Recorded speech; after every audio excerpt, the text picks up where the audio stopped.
Hello, my name is Marcus. I'm the compiler of a collection of therapy quotes entitled Psychoanalytic Self-Awareness Quotes. This is TQ 190 and 191. Therapy quote number 190. You have trouble living in the present, so you linger on the past because you feel like you never really lived it. This came from a movie where the character was relaying what his therapist said to him about his fear of being alive in the present, self-activating his real self, and knowing his individuality, his individual wishes, setting goals based on a connection to his real self. He was living in defensive mode in reaction to the past.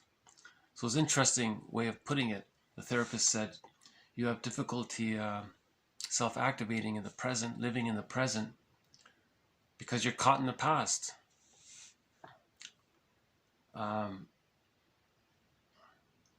Because you're caught in the past because you had a trauma back then. There was a trauma there. See, the idea is that with an insecure attachment style, we may think we're living in the present, but psychically, we may still be stuck in the past, psychically. Right? Our psychic development may be stuck in, frozen in the past. And that influences how we see the present, to the point where it feels like we're not really living in the present. We're sort of living in the past, psychologically, so to speak, or psychically, emotionally in the past. So this would be like in the case of chronic, prolonged grief, melancholia, that kind of a pathological mourning, mourning gone awry. They're sad because they can't mourn. Remember, splitting precludes mourning. If there is trauma in the past, that can lead to splitting, psychic splitting, and that can lead to chronic grief. Even if the person is manic or acts out a lot or is pseudo-aggressive in his life or is demanding or something in his life, or if he's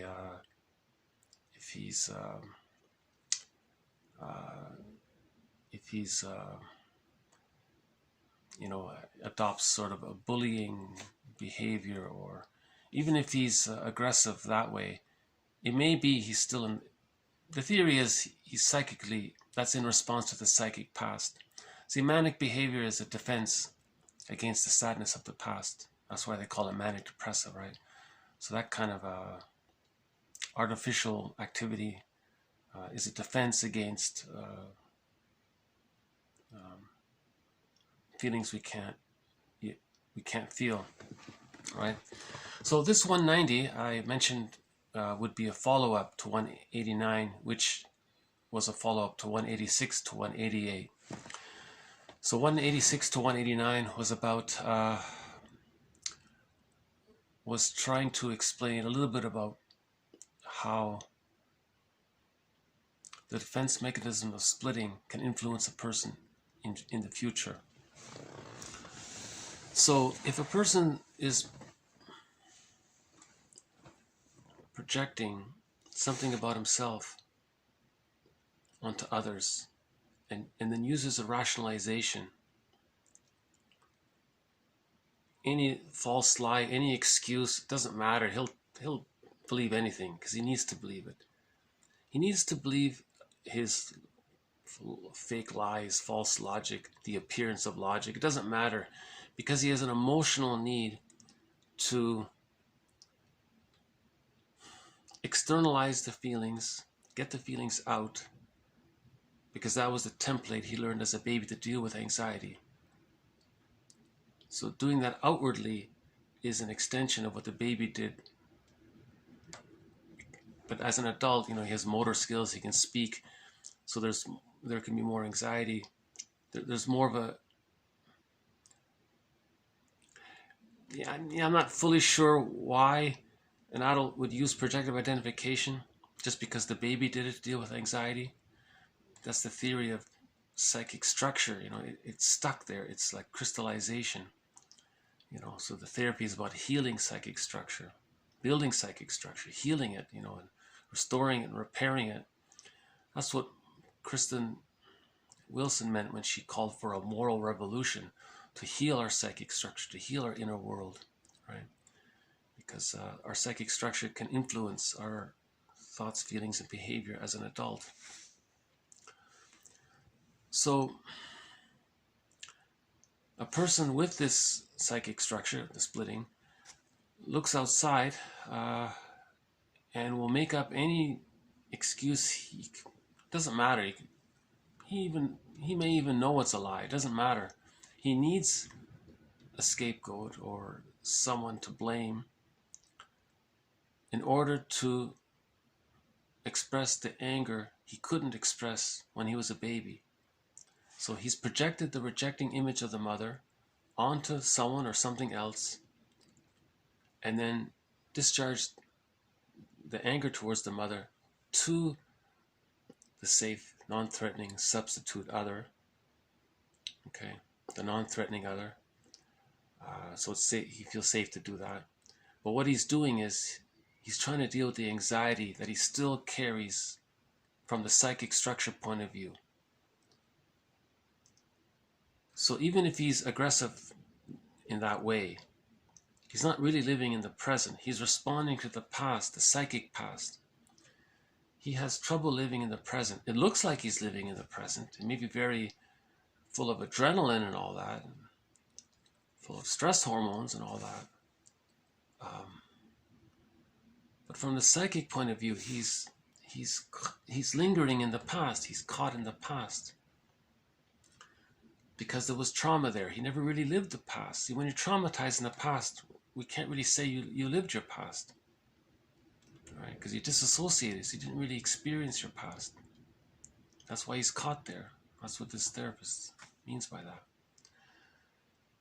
So I think this 190 adds to 186 to 189. Now we have 190.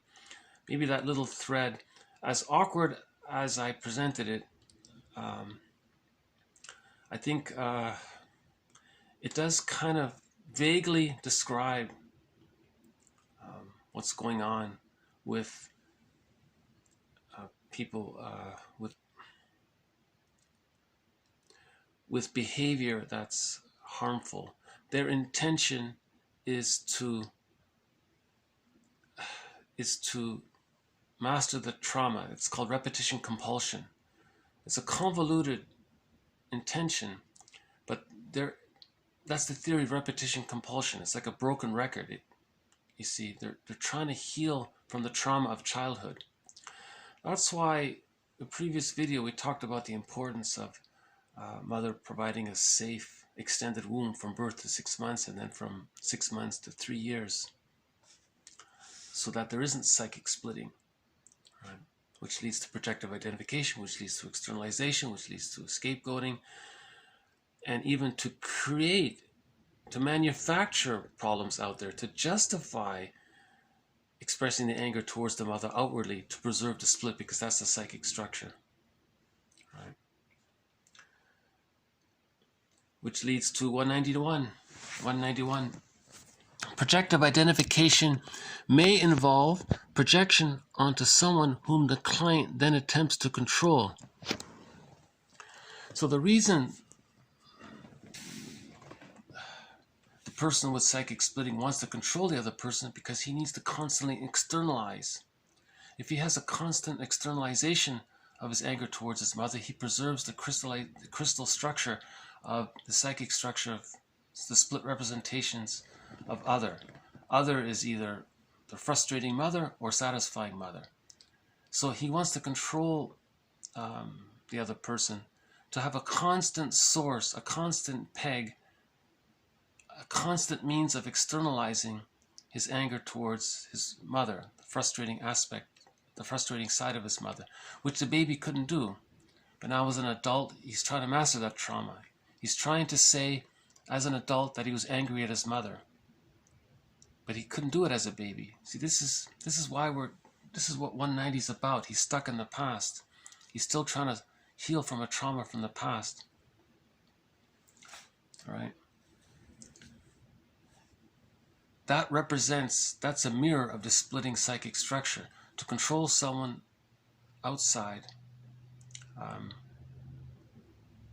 You see, that's another way of putting it. That's called a negative symbiosis. If he controls that other person on the outside, and he's negatively bonded to that person on the outside, that's the negative symbiosis he experienced, the baby experienced with the mother. In an insecure attachment style, that's negative symbiosis. Negative symbiosis.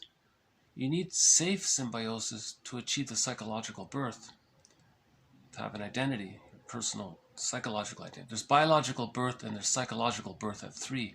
He never got the psychological birth at 3. That's the theory according to Margaret Waller and others. So,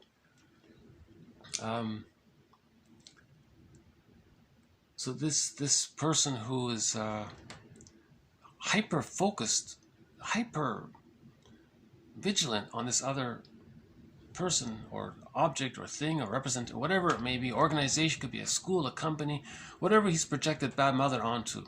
When he projects bad mother onto whatever, could be a person, could be anything,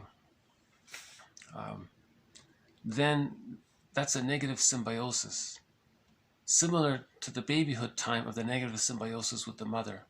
But now, this time, he's going to get the anger out, because as a baby, he couldn't express his anger towards his mother.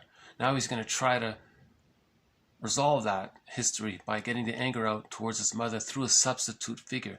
But that substitute figure is just a figment of his imagination. It's a delusion. We call it a secondary delusion. So because it's just a symbol in a secondary delusion, he never resolves it that way. It doesn't work. That's why splitting precludes mourning. If you're reinforcing the split, you're reinforcing the precluration. How do you say preclude as a noun? You're maintaining the setup where you can't mourn. See, so the scapegoating is crystallizing or reinforcing as a continuation of the splitting. But remember, to heal, we need to bring the splits together. Unhappiness is a malady of the personal synthesis. A malady of the personal synthesis. This malady is the splitting. And then as an adult, it gets externalized, and that reinforces the split. And that's why in projective identification, you coax others to play a role of bad mother. Now you're hooked to that bad mother, to that symbolic bad mother, because you're trying to get the anger out of that. But it never works because the real anger is inward. That's why Kristen Wilson is calling for a moral revolution, to look within. The issue is within. That's what the fairy tale, this whole inner world is symbolically represented in fairy tales and myths. It's an inner world. We want this to be, we want to heal this inner world. And she says those people caught in that projective identification don't make sense. They're not making sense because they've created a secondary delusion and used any convoluted logic, any convoluted lie. It doesn't matter. It doesn't matter. You can just make it up. If the person has projected bad mother onto a buffalo, I don't know. You can say, well, the buffalo has babies. It has a maternal function. There's your bad mother. You see how crazy? You can't even articulate examples of it. But that's what rationalization is, to try to articulate examples to make it sound convincing. That's why the lies are very long and lengthy, and there's a lot of cherry picking, a lot of convincing, a lot of drama involved. There's a lot of investment into making it believe that the appearance of logic is logical. You see, it's not,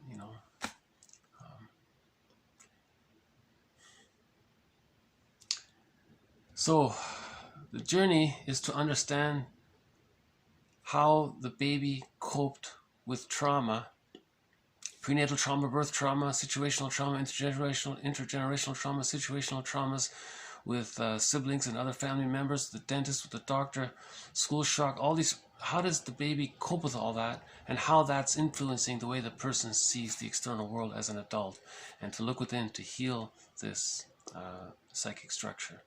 We do this through awareness, through noticing our defense mechanisms, and then when we notice a defense mechanism at work, we can say, aha, I'm using this defense mechanism to deal with anxiety. What is the anxiety? Okay, I'm feeling this. This is from earlier times. Let's welcome the feeling. Let's integrate it into. So bit by bit, we're digesting, we're metabolizing our feelings of childhood. It's hard work, and it's doing it alone. It's limited. Ideally, you have a caring other, a therapist, or an understanding friend. You know. Okay, so I think I'll just leave it here. So thank you very much. I'll just do a quick read through. You have trouble living in the present, so you linger on the past because you feel like you never really lived it.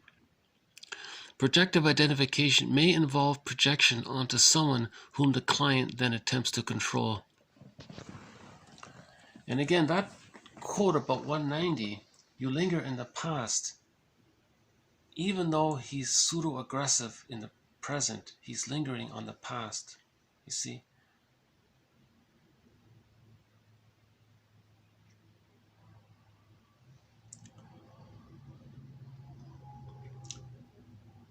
Okay, I'll just leave it here. So, once again, thank you very much. This has been TQ190 to TQ191. More to follow. Thank you again. Bye for now.